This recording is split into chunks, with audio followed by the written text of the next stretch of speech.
لن يخلقوا ذبابا ولو اجتمعوا له، اللہ کے سوا باقی جتنی طاقتیں ہیں ساری جمع ہو جائیں، سارے پیر، سارے فقیر، سارے حکام، ساری کائنات جمع ہو جائے، قرآن کہتا ہے اللہ کے مقابلے میں ایک مکھی بھی نہیں بنا سکتے۔ مکھی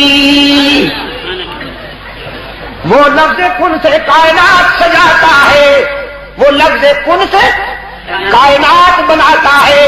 کن کہتا ہے تو آسمان سج گیا، کن کہا تو زمین بچھ گئی، کن کہا تو ستارے چمکنے لگے، کن کہا تو گلشن مہکنے لگے، کن کہا تو سبزے لہکنے لگے، کن کہا تو ندیوں کو بہاؤ مل گیا، کن کہا تو شاخوں کو جھکاؤ مل گیا، کن کہا تو طوفانوں کو جوش مل گیا، کن کہا تو سمندروں کو خروش مل گیا، کن کہا تو راتوں کو اندھیرا مل گیا، صبح کو سویرا مل گیا، پہاڑوں کو متانت مل گئی، مویشی مختلف اقسام میں آ گئے، پرندے مختلف بولیوں میں چہکنے لگے، نظام صبح و شام منظم ہو گیا۔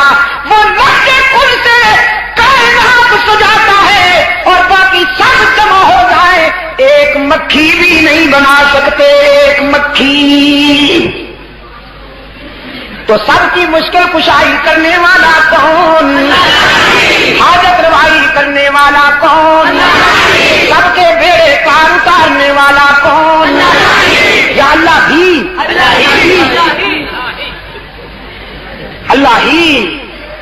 سیاہ جانور سے، بدبو گوبر سے،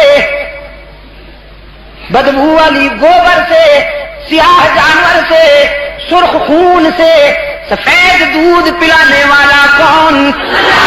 وَإِنَّ لَكُمْ فِي الْأَنْعَامِ لَعِبْرَةً نُسْقِيكُم مِّمَّا فِي بُطُونِهِ مِن بَيْنِ فَرْثٍ وَدَمٍ لَبَنًا خَالِصًا سَائِغًا لِّلشَّارِبِينَ۔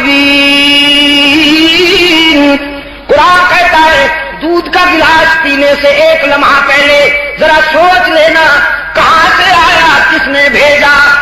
تیری بکری کی رنگت سیاہ، اس کی گوبر بدبودار، اس کی رگوں میں دوڑنے والا خون سرخ، لیکن وہ کون ہے جو تیرے گلاس میں آنے والے دودھ میں جانور کی سیاہی کو بھی شامل نہیں ہونے دیتا، خون کی سرخی کو بھی شامل نہیں ہونے دیتا، گوبر کی بدبو کو بھی شامل نہیں ہونے دیتا۔